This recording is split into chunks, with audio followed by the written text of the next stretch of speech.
We're now double booked here, it seems like, because we got the phone ringing, so I can only guess who that is. But we have Tyler Metcalf on the line here, and so we're happy we have him in the mix. And so, Tyler, you know how this goes. We do celebrate the thing of the day, and I've got a fairly random one for you today. Not that they're all not random, but it's Alternative Games Day, and I'm curious if you had a game that you played maybe with your brothers and sisters or with your friends when you were younger that was just kind of a made-up game, because a lot of these games that I'm reading about on the alternative games are quite fun, and there's one that's, I think it started because of the World Bog Championships. So you probably don't have anything like that, but I'm curious if you had a made-up game that you played.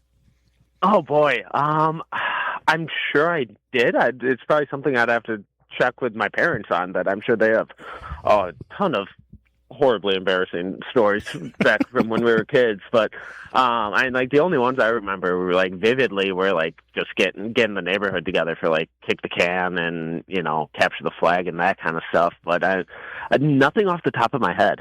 I like the capture the flag reference. I never really played kick the can. I didn't understand that one. That seemed that literally is now a phrase for just doing something to advance time. So I feel like that's not a good that's not a good marker for that game if it was actually fun, because it's literally just the passing of time that we talk about kick the can for. But capture the flag's a classic. That was a great one, and I would still play capture the flag. I was telling my producer Dan that I want to play dodgeball. Capture the flag would be another one that I would sign up for if they had adult capture the flag. Oh, absolutely. Yeah. You get some of your friends and family together and get a big group of people out in the woods or across the neighborhood. Yeah. You can have some real fun with that. Exactly. So so that's a good one. See, you had a good answer to that. You've got answers for everything. The last time we had you on before the draft here, the producer that was in studio then, Jeff, was like, man, did that guy know a lot about basketball. I said, that's why we have him on the show. We literally could go anywhere with Tyler. And then I realized that some of our other guests that were on the show had you on their show for the Pistons. So wanted to get you on to review the Pistons side of things a little bit, the draft, since No Ceilings and your crew is kind of one of our go-tos for the draft. So I know it's been a couple weeks now, but we got to see Summer League. We got to shake everything out. I'm curious how you see this from the Pistons perspective. Obviously you cover everybody, but this was a guard laden draft. So how do you think the Pistons did with grabbing the guard that they did? Yeah, I was a little surprised that they went with Ibuka Okori. I was a little lower on him on our No Ceilings team. I think I was the lowest, but I had him like early 20s, so like similar range for where they took him. But there were other people on the team who had him like in their lottery. So he had a lot of fans, and what he did at Stanford was just outrageous this year in terms of scoring and shooting and playmaking, and just the overall production that he had on that team to be one of the biggest surprises as a one-and-done undersized guard. It was spectacular, and like you would just the second you watch him, you immediately can see just like the different speed that he plays with. A lot of times when you get guys that young who have that type of straight line speed, they're like out of control almost. It's kind of like the kid from the Mighty Ducks who's really fast but can't stop. But that was never really the case with Okori, because he knew how fast he was. He maximized his speed, and then he also played under control. So I was a little surprised that the Pistons went with him, just because we had heard them linked to a couple other guys like a Bennett Sturts. But I believe he was off the board by then. But the fact that they went with a guard wasn't totally shocking. Like we saw how important having secondary creators both on the court with Cade Cunningham and playing behind him, how crucial that's been over the last 2 years. So finding more of that long-term depth with a ton of upside, it did make a lot of sense. Sturts was the guy I wanted. There was like you said, there's a lot of guards in this draft, so I kind of see both sides of this argument. Obviously, we'll see how he ends up playing. That's the big determining factor. But you can read kind of one side of it, because it's funny how many people kind of came out against it to a degree. But there's one side that, hey, if this is another year, Okori's probably a lottery pick versus where he went because of the guard depth this year versus previous years. True for a lot of the guards in this draft, not just Okori, because they got pushed back if they were 6th or 7th in line beyond kind of that upper echelon of talent, where those guys in a weaker draft that we've had kind of recently, they would have been a little higher in a lottery pick in that draft. And then also in that positive column, you've got the fact that, like you said, on a team that didn't necessarily boast a lot of other premium talent, he had one of the better seasons that anybody's ever had, and he had it as a freshman. It was comparable to one of Cade's years, and I remember seeing that the certain volume that he did, basically with not a lot of help around him, it was a certain shooting percentage, 3-point percentage, assists, points, all of that. There was only a few people that had done it. It was Trae Young, Cade Cunningham, Mikal Brown from this draft, and then Okori as well. So you look at all of that stuff and you think, man, you put him on a Pistons team that does have a decent amount of talent, and I could see this working. But I still am not used to saying this, Tyler, but 6'1" is now very small for a guard.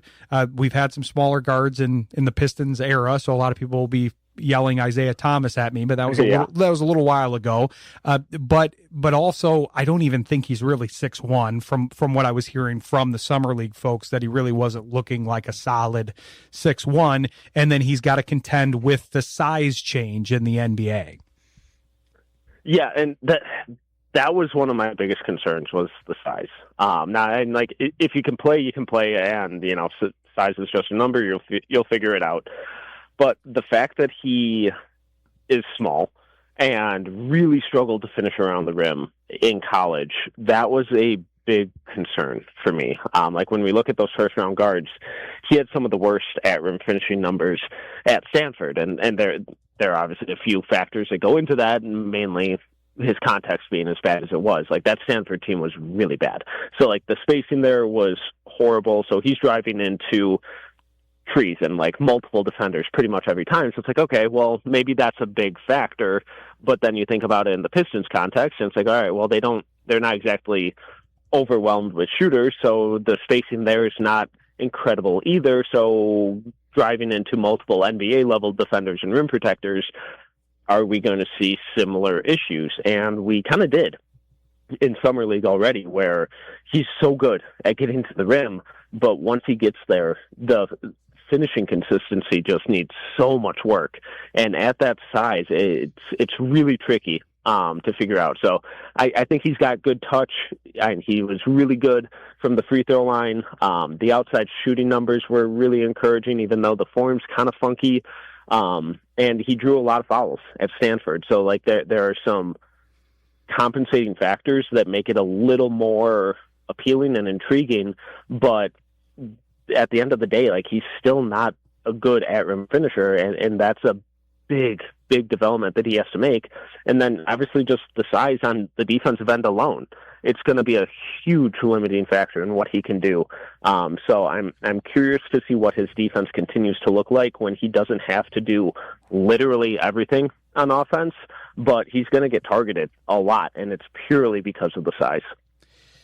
Yeah, that's one of the things I worry about, because it's kind of, I mean, we've seen this even, I mean, shoot, there was even moments where where a guy that's won Defensive Player of the Year in the NBA, Rudy Gobert, has been played off the floor in certain series, because if you're too far to the extreme, or if you're not able to hang with whatever's going on, his was kind of the switchability to the perimeter, which is tough for any big man. But when you've got a smaller guy, that they now take more advantage in the NBA of those mismatches and undersized players, where basically it's like you said, he can be a talented defender, but it doesn't really matter at that point, because he's still the height that he is. And so they just manage whatever the switch is, get a bigger guard on him, and there's a lot of bigger guards in the NBA. So yeah, I was more interested in some of the other folks. Sturts was kind of my guy to a degree. I also was fairly high on Carr as well. I just thought his kind of shooting and two-way ability was maybe a better fit for what the Pistons needed. I get the need for a secondary ball handler, but I liked the idea of adding another shooter too. Yeah, I love Cam Carr. I was shocked that he just kind of kept falling like he did. But that was a common theme in this draft with a lot of the guys who fell. Just go look at how much they weighed. And the NBA was telling us this year that they watched the playoffs. They saw the physicality that everyone was playing with, and they're hesitant about some of these skinny dudes like Cam Carr, like an Isaiah Evans, Malik Thomas, LeBaron Philon. So like all of those guys in pretty much any year would be top 20, top 25 guys locked, but they're really skinny, and it's like multiple years of them being really skinny. So I can't believe that the Lakers looked into Cam Carr. I think he's a perfect fit for what they want to do. And just kind of going back to the defensive stuff with the Corey too, because like I'm sure fans or listeners are like, well, the Knicks just won with a tiny point guard. A little different situation, and it's taken years for Jalen Brunson to figure out how to be passable on defense, and he was in a perfect defensive setting for it. So it's really, really tricky. It's not to say that a Corey can't figure it out. It just makes life so much more difficult, and it makes roster construction and lineup construction way more difficult when you have to insulate him on every single possession, especially in the playoffs when guys like that just relentlessly get hunted.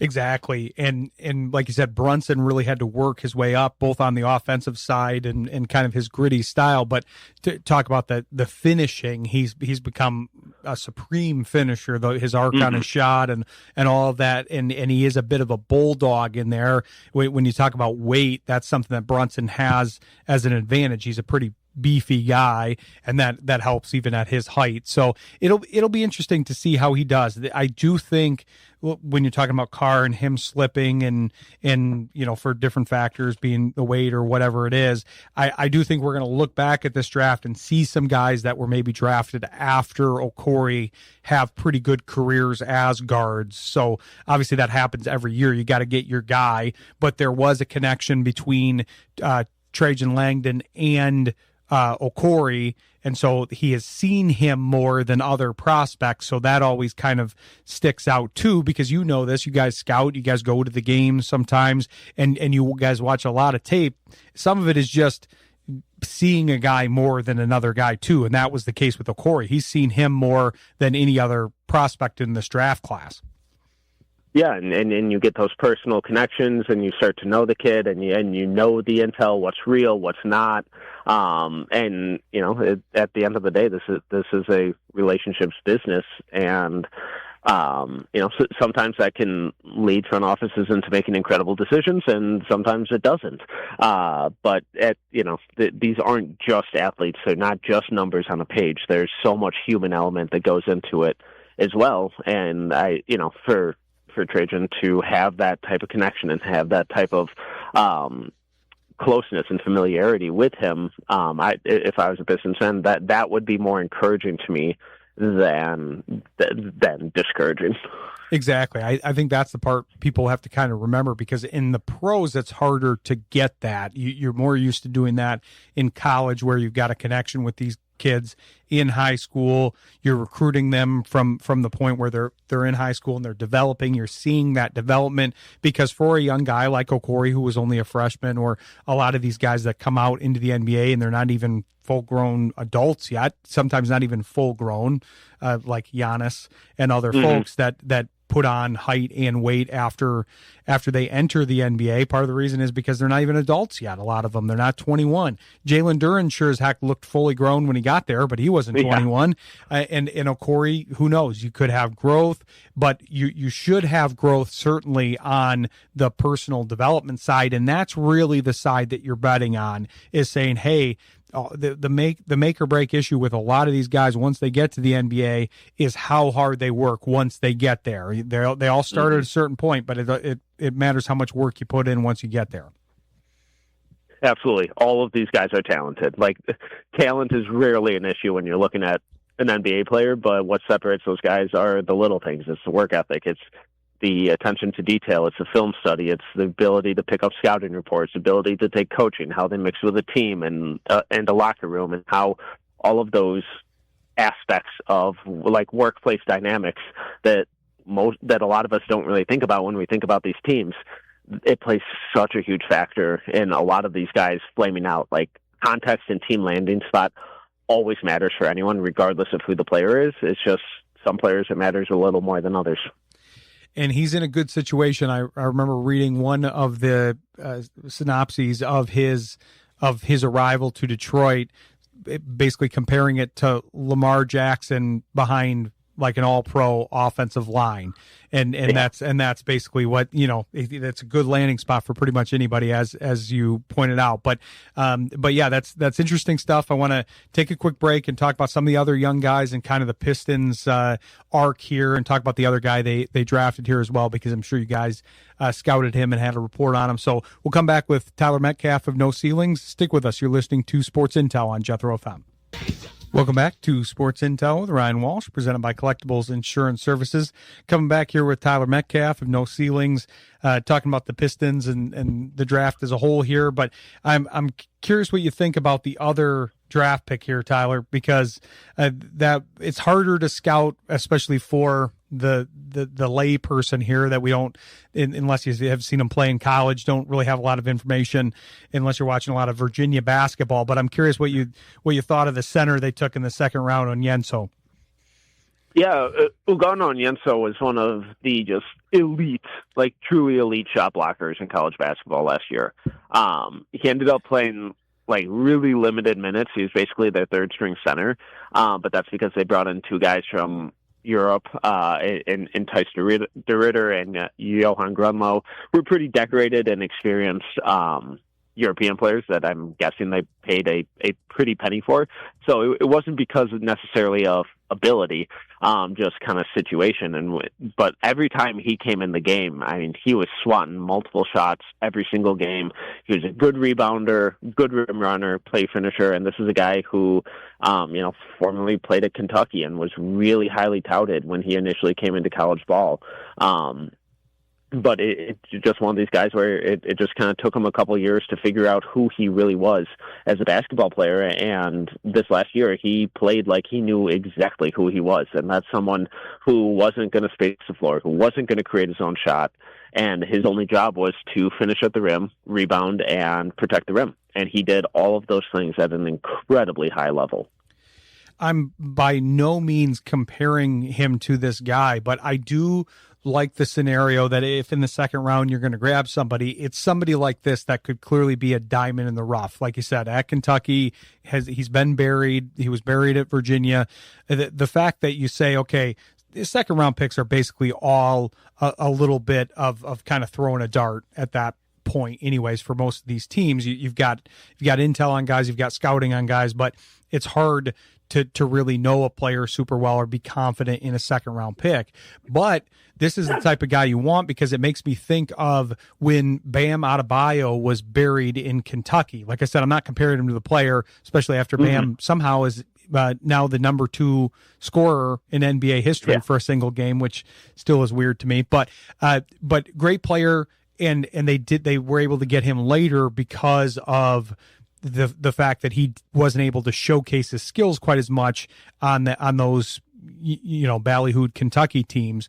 Whereas now with Onyenso, there's a chance that you get a guy that, you may see, okay, wait, he kind of had a little bit of a shot that we didn't know about, or he may be able to stretch the floor out to 15 feet, or we may be able to develop some post moves or something in addition to what is a transferable skill, especially for a team that lost Isaiah Stewart, another guy that slipped a little bit in the draft, had more traits than they knew, but kind of got squeezed out because of the depth there. This is a good guy to kind of throw at the bottom of the depth chart, I feel like. Yeah, and anytime you can find those guys in the second round, and the second round now with NIL drawing so many of the younger guys back to college, the second round now is basically anyone who's just like aged out of college basketball. But if they're able to bring like a truly elite skill to the table, they're really intriguing, because at like a bare minimum, you can view those guys as physically and like emotionally and mentally ready to take the floor in an NBA game. And then if you have that one or two elite skills like Onyenso has, you're able to put them in as a backup center or third string center pretty quickly and use them as a specialist and know that they'll be able to execute their role. Because if you're grabbing a 19-year-old who played exactly like Onyenso did, you can talk yourself into, oh, maybe there's all this other upside here. But the odds are it's probably he is who he is, and being able to grab Onyenso and that elite skill set that late for that cheap, it can really, really help just the depth of a rotation. Is he going to win them a playoff series or anything like that? Probably not. But is he going to help them stay afloat in the regular season? Is he going to really help curb the loss of Isaiah Stewart? And, you know, we'll see what happens with Jalen Duren, but just provide some sense of, 10 minutes a night of stable second or third string center minutes. Absolutely, because he knows who he is and he plays to his strengths and doesn't really try to do too much else outside of that. When I look at an NBA roster, I tend to look at where the depth is as far as, nowadays, especially with the two-way contracts and all of that, you've got a 2-3 deep format that you obviously the second string players typically play in the rotation, especially in the regular season. But those third string players that might be fringe players, the Pistons have had pretty good depth this last year or so, and they reshuffled the center position. Obviously, they're working on the thing with Duren, but they've got Onyenso, who could slot back in as maybe a third or fourth center along with Tolu Smith, because they had a pretty strong G League team this year, and then you put those guys behind Reed. So I like that he's a little different skill set and something that's a back end guy that at least is going to protect that defense when the offensive player, more offensively skilled player like Duren or Reed goes off the court. I don't know how much summer league of the Pistons that you caught, so I don't want to put you in that box, but I'm curious if there was anybody that stuck out to you on the summer league side for the Pistons, or just in general, who were kind of like the winners of summer league for you. Yeah, I really only caught when I was out there, I really only caught their first game against the 76ers. Admittedly, I was pretty focused in on Okori and Phylon specifically and what they were doing. And, both guys were a little up and down, had some really good stuff, had some, would love to see this improve, but it's summer league. So you take the positives away and you worry about the negatives at a future date when they start popping up. I just, my biggest takeaway from summer league in general was just thank God all of these top guys showed up the way they did, because they all looked incredible.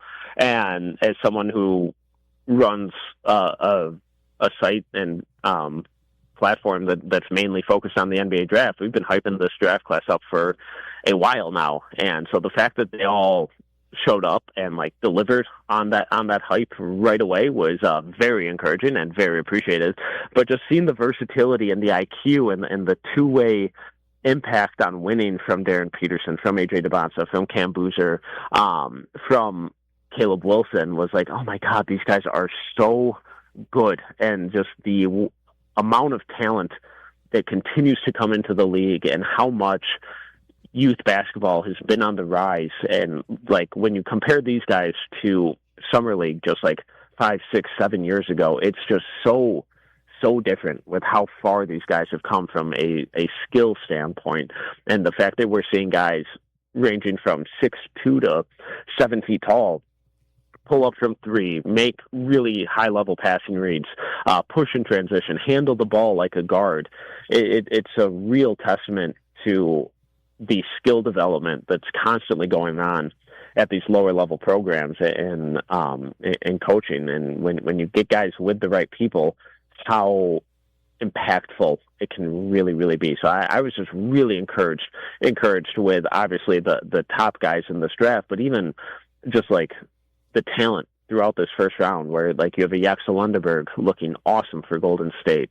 Braden Burries looked incredible for Milwaukee. Michael Brown for Brooklyn. Yegor Demon returning in his second year for Brooklyn. Like, there's just a lot of really encouraging young talent this year at Summer League.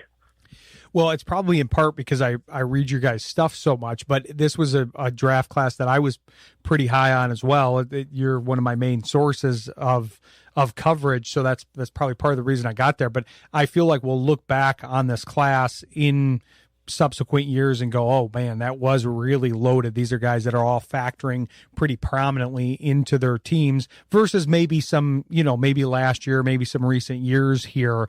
I do feel like it's deeper. And you made a great point earlier in the interview, Tyler, that NIL all factors into this. So the fact that they were able to have such a strong class with NIL, with some of those guys staying back, that hopefully means that the future looks pretty bright too.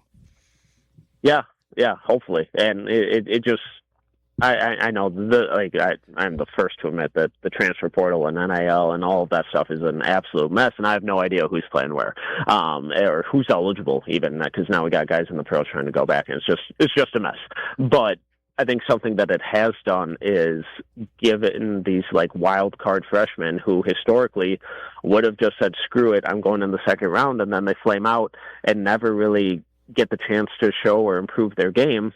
Now they get a chance to be compensated and go back to school and improve their game and come out when they're ready. Because like a guy like Ugano Onyenso a couple years ago, or like if not for NIL, maybe 2 years ago, he tries to go pro and comes out too early and just goes undrafted and is just kind of wayward, bouncing around the G League. But now, obviously, he's still in the second round, a lot of work to do, but it's at least a more encouraging path that guys like that get to pursue.